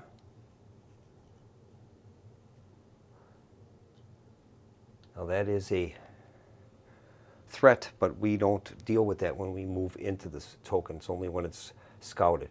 He'll use another movement point and move into that space and confront the Green Knight. All right. The Green Knight has a strength of 4, and we can use any value we want to challenge him. And I think Arthur is going to use altruism. That'll give him 5 dice. So Arthur will roll 5 dice, and we'll see if he can get his altruism. He needs 4 successes. And he has no altruism. Okay. Arthur is going to break his half plate, and he will re-roll all the dice. See, in my practice games, I was rolling fairly well, and this wasn't a problem, but now I can't even get one result with 5 dice. I mean, it's just insane. Okay, here's the roll. Altruism. And we have 1 mana, nothing else. So I guess we will use, I don't know, we'd have to get 2 more successes if I use his destiny tokens. That might be a little tough, but we'll try it.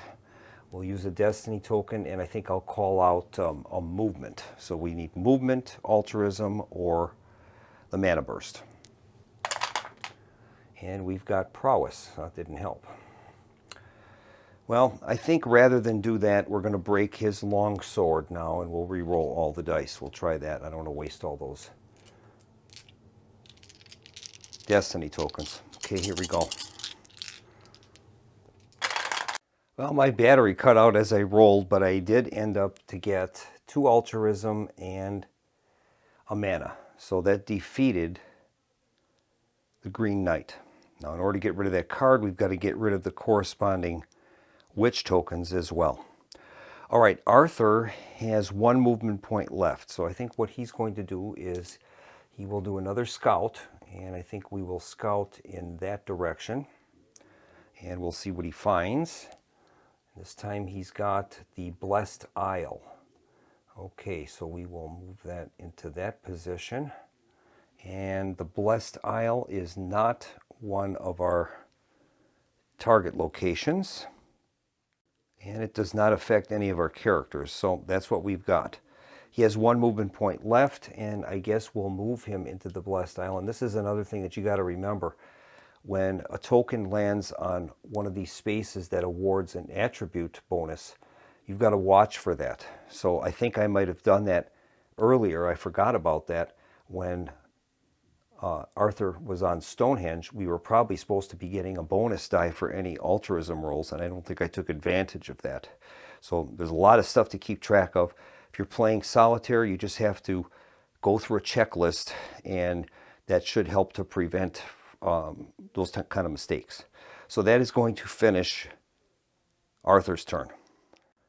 All right, next up is the Lady of the Lake. We've managed to repair her a little bit. She has no wounds, and she does have a blessed robe in her armor area, so that will give her some, at least, capabilities. She has no destiny tokens left. I think what we need to do is we've got to get rid of Claudius. He keeps forcing us to take roaming threats, so we need to kill Claudius, and I think that's what she's going to do. So we're going to have her move 1, 2, 3 into the Twin Rivers Glen, and I think from there she's going to attempt to pick up that story token. To gather the story token, she needs to perform a prowess 3 test. So we'll have her check her prowess. She has 4 dice for that. And here's the roll. And she has no prowess, so she didn't manage to pick that up. And we'll continue moving. Her fourth movement point will be to move into Tintagel, and she's going to combat Claudius. All right. All right, the Lady of the Lake is going to combat Claudius.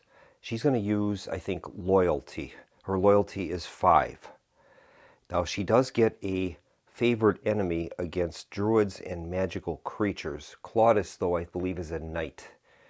Yes, so she won't gain any benefit for that. So she'll be rolling 5 dice for this test, and we'll see how she does. Hopefully we can get rid of him, because he's adding those roaming threats constantly, and we need to get rid of that. So here is her attempt. We need 4 successes. All right, she's got a mana and 3 movement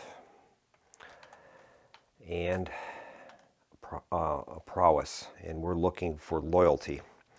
So I think what she'll do is she'll have to use her blessed robe. We'll end up damaging that, and she'll try the roll again. It's kind of hard without destiny tokens. All right, she has 2 of the loyalty, and that's it. Wait a minute, she was using courage? No, she was using loyalty, yes, so we needed the loyalty markers to do it. She's only got 2. Not good. Well, I think what we'll do is she's going to get marked with a wound. We have no choice in the matter. And she'll have to try it again, and we'll just have to hope that the luck is there. Okay, we'll try the loyalty again.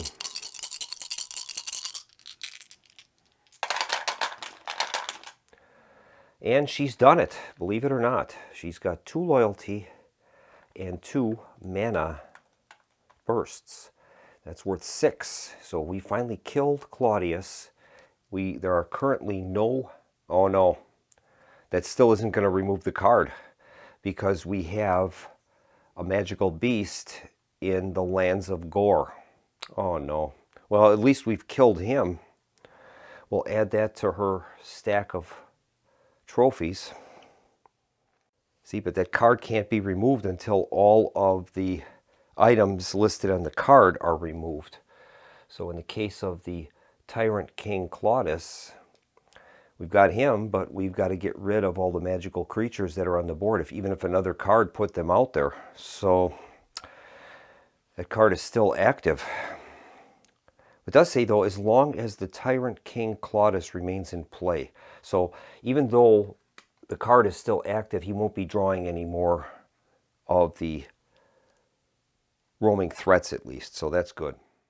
All right, that's the end of her turn, and now we move on to Sir Mordred Pendragon. All right. Well, there's only one more druid token on the board, so if we can kill that druid, we'll be able to get rid of the City Corrupt roaming threat, and then we'll earn a coin for that at least. So I think Mordred is going to move into that space, and he's going to start out with trying to combat those druids. He has to use either loyalty or altruism. Unfortunately, Mordred only has a 3 in those categories, so that's not too good, but we're going to have to try it. Okay, here is his 3 dice that he gets, and I think he's going to try altruism. See if there's any other bonuses anywhere. Wait a minute. Arthur is on a tile called the Blessed Isle, and there's benefits there for loyalty. I forgot about that. So we'll use the loyalty for him. That will give us an extra dice. We'll be up to 4 now. 4 of those. Now the druids have an increase in their challenge rating on green tiles. This is a green tile, so they're going to be actually considered to be a 4. So we need 4 successes. And I think that's all we're going to gain from this. All right. Okay, here is the roll. And I forgot one thing. We'll have to go back to the Lady of the Lake after we're done with this. She's on a space where there is a mount symbol. So she'll be able to draw a mount from the deck. We'll finish this up first. Here's Mordred's first roll. All right, now he is using loyalty, so we're looking for these crowns. He's only got one of those. I think what he will do is, all he has left is destiny tokens. It's not too good. I think I'll have him take a wound, and we'll re-roll all of the dice. And we'll continue to use the loyalty. And we have nothing there. Not good. All right, he has no choice, but, well, even if he uses his destiny tokens, I guess we'll have to try it. He'll use a destiny token and re-roll one of these, and I guess we'll call it a movement. We're actually going to need 2 of the mana bursts, though. And that's a miss. And we'll try last one. Won't make a difference. Movement. Nope. Okay, he can't take any more damage. He has no starting weapons to break. So, Mordred is no more. And we'll have to get a replacement for him. Well, we only have 2 characters left in the supply, so we're going to be choosing Sir Gawain. Sir Gawain does have 2 health capacity, and he'll start with 3 destiny. Fairly decent attributes. So we'll get him set up. Now, as for the Lady of the Lake, she ended in a space with this mount symbol.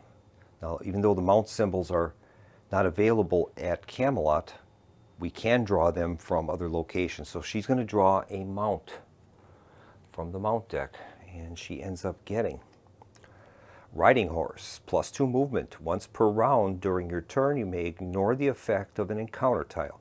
You cannot equip another mount. So we'll give her a mount. That's great. All right.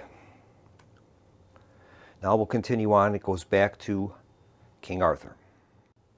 Okay, King Arthur is going to move into the space, and he will move into the Camelot Fields, and he's going to attempt to scout here.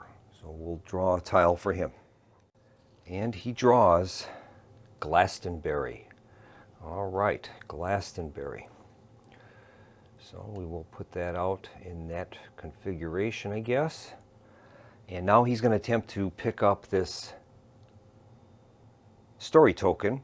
And in Camelot Fields, he needs to have a prowess 4 check. All right. His prowess is a 5, so he'll roll 5 dice. And we'll see if we can do it. And he's done it. He's got 3 prowess. So we'll gain that token. That's great. And we'll put that on Arthur's card. All right. Arthur now has 2 movement points left. And let's see where we want to put him for this turn. He could go and attack that magical creature. He's currently wounded, though. So I think he has 2 movement points left. And, well, none of the tiles nearby are any good other than Stonehenge. So I think we'll have him move 1 into that location, into Stonehenge, and then he'll give a bonus to anyone using altruism. That will bring the turn to a close, and we'll move on to our key turn segment. So another flame of hope is extinguished, and we've got 5 left before the game would come to an end.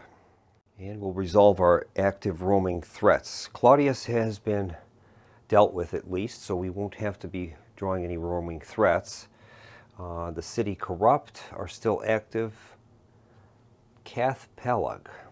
As long as Prologue is in play, no player may make a spoils draw. And the top card of the item deck is discarded. Okay, we have to draw another discarded item. This time we're discarding a repair kit. All right.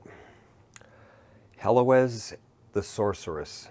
Spawn the Heloise token. When a character enters any realm adjacent to Heloise, they must pass a Courage 3 or become seduced. Okay. Lucius and the Romans, all named traders, have +1 challenge. The Eos Sea of the Outer World. While that's in play, defeated magic creatures immediately return to the enemy pool. All right. And then finally, the Green Knight. As long as the Green Knight remains in play, no player may heal or restore destiny by any means. Well, I think I made a mistake because I healed the Lady of the Lake. And we weren't supposed to be able to do that with the Green Knight being active. Well, we'll just have to continue on and see what happens. And we're okay with the Green Knight. That Green Knight was killed by King Arthur, so that's good. And it says here, as long as the Green Knight remains in play. Well, he's not in play anymore. The card just can't be picked up because we have witches out on the board. Okay. Our first player token will be passed now to the Lady of the Lake, and she'll start a new round.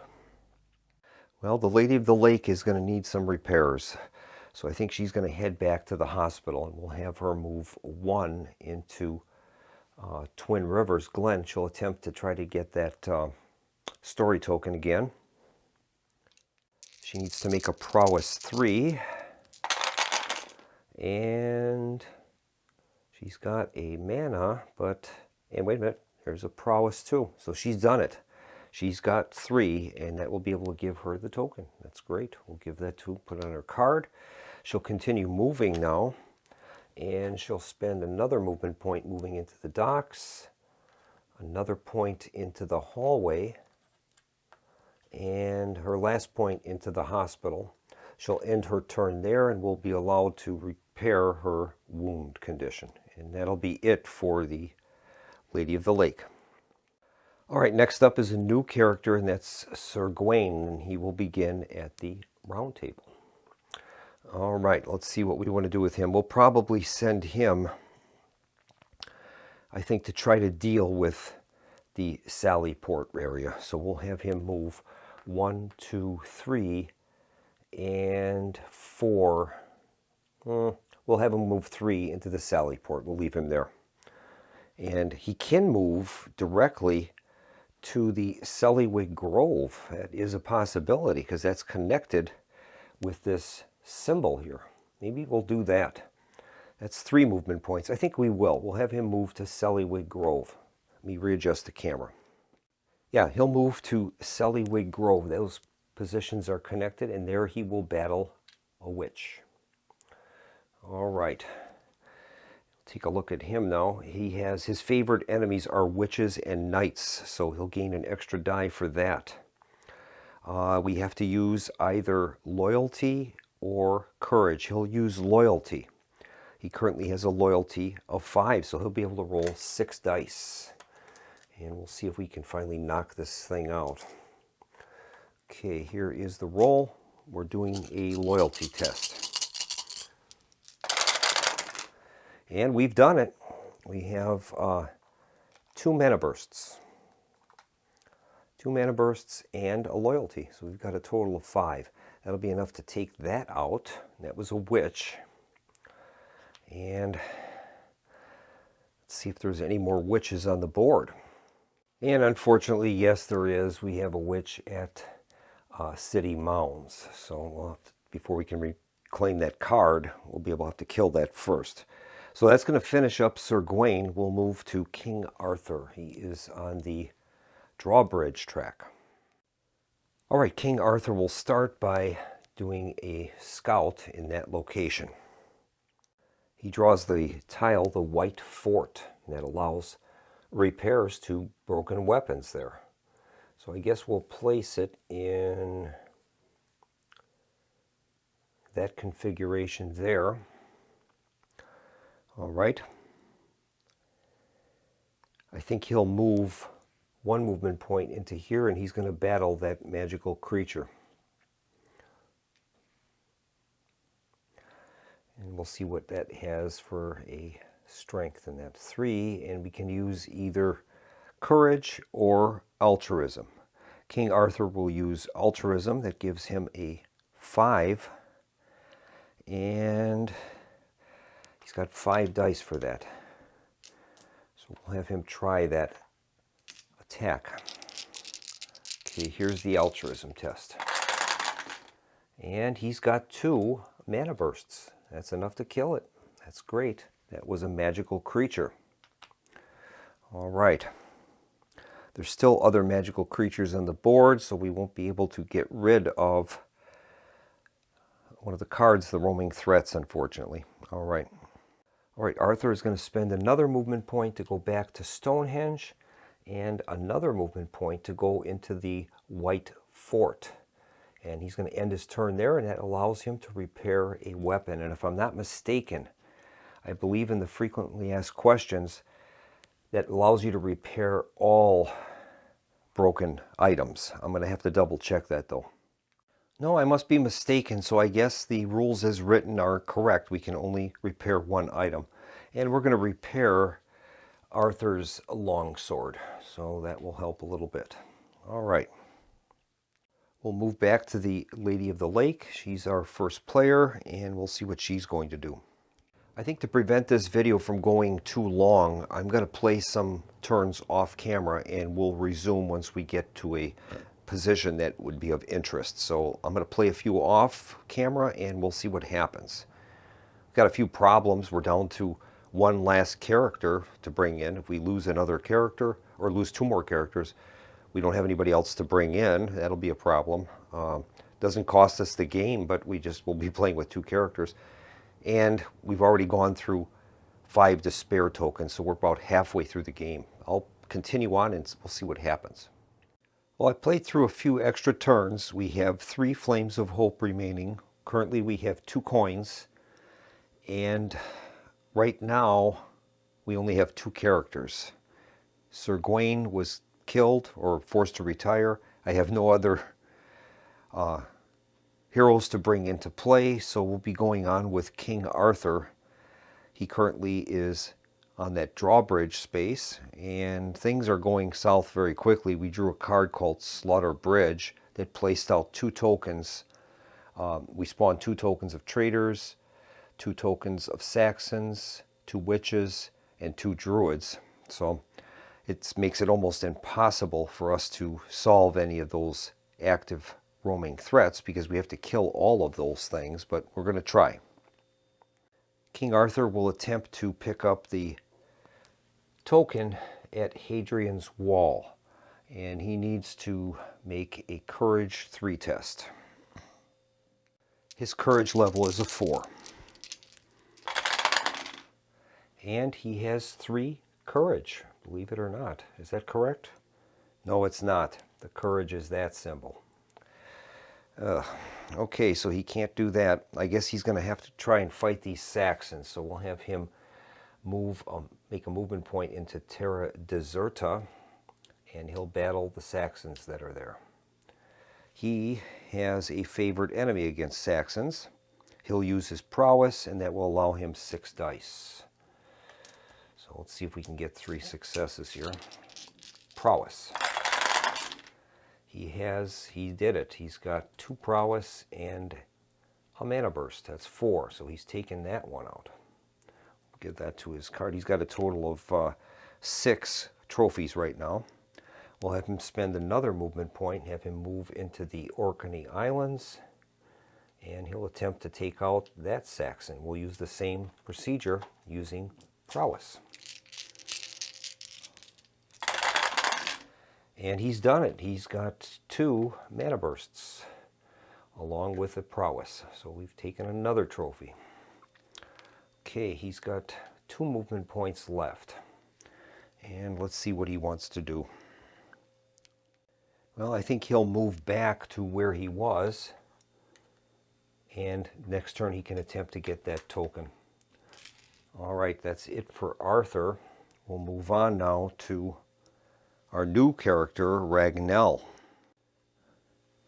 Loathly Dame Ragnell will begin at the round table, and she has to immediately fight a traitor.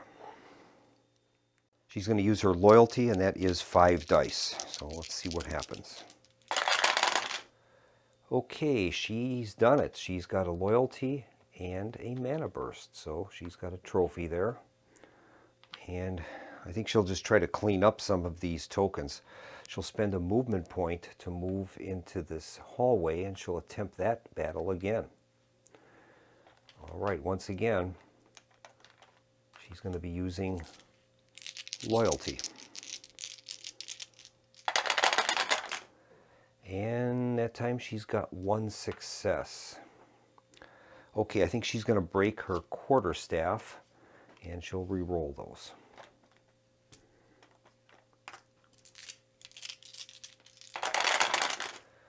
And she has 1 loyalty, but that's it.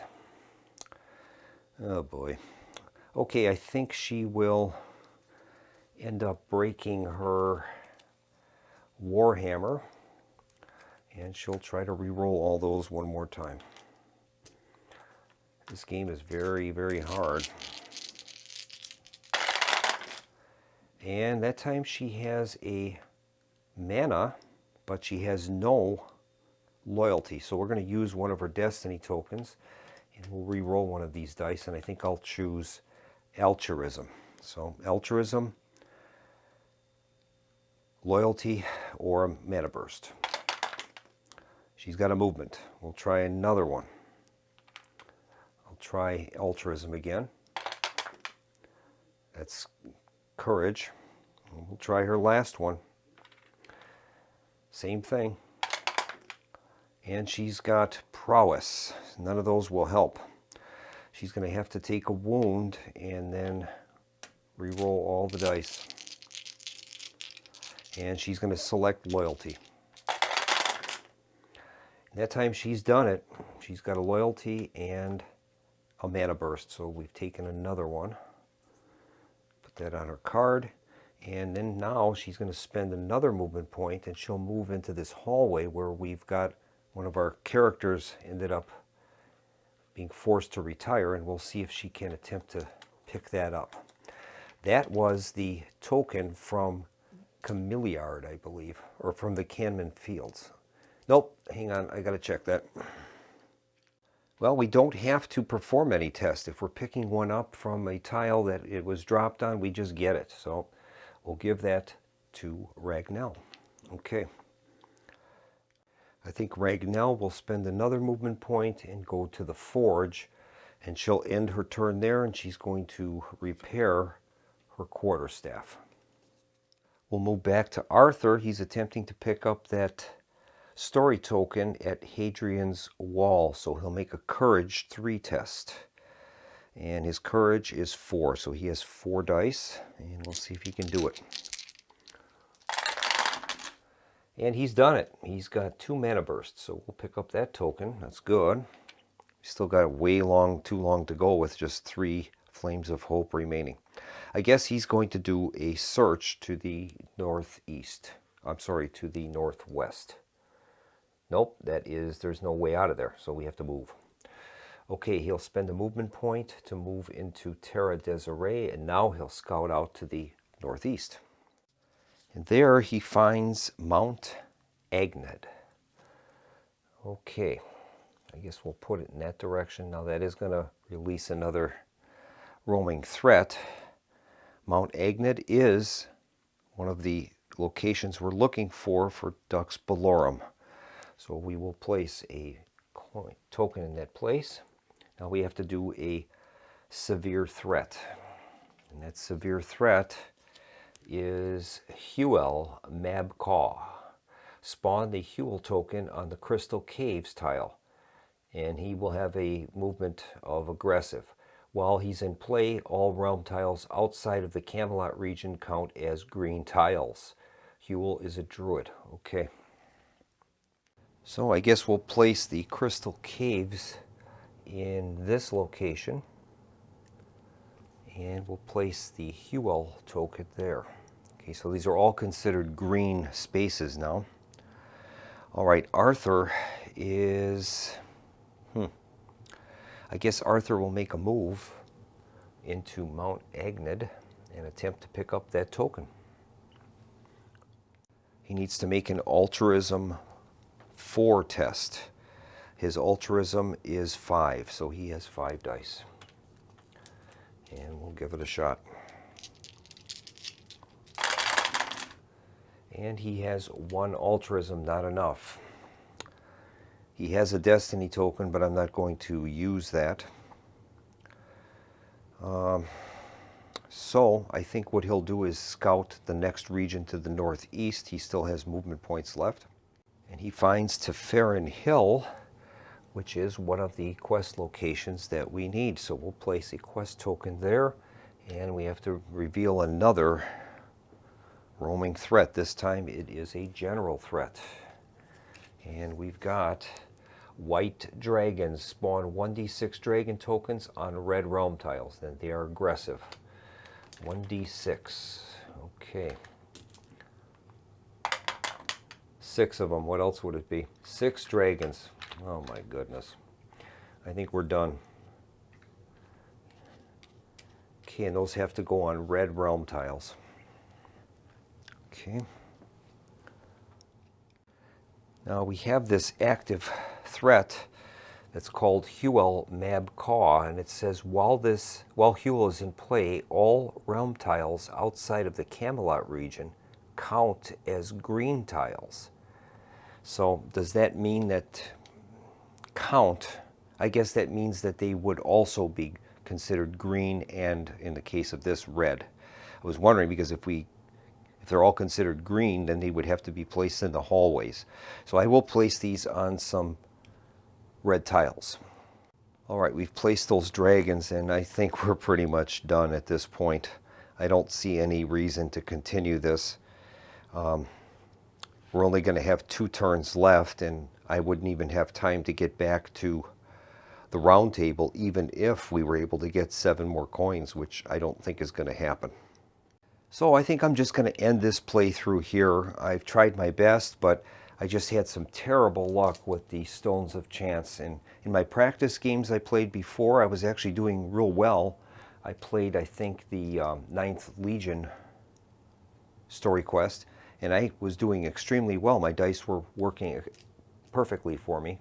But in this case, I've just been struggling. And in some cases, I'll roll 6 dice and I don't even have one success. So it makes the game really hard if you're not able to get any type of luck at all. So, but I have to say, this game is outstanding if you like the King Arthur and his Knights of his Round Table stories. The designers put in a great deal of effort into this, and the encounters and the general and severe threats are just masterfully written, and it gives you a beautiful thematic experience for the Arthurian legends. So thanks for watching, and I'll let the viewers know if I'm able to find the deluxe version of this game. I'm still actively searching for that. I think the experience would be much better if we had all those extra story quests and cards and different types of creatures. So I'll keep the viewers informed about that. But in the meantime, this is Keith from the Solo Gamers Club signing off and wishing everyone a pleasant evening. Good night.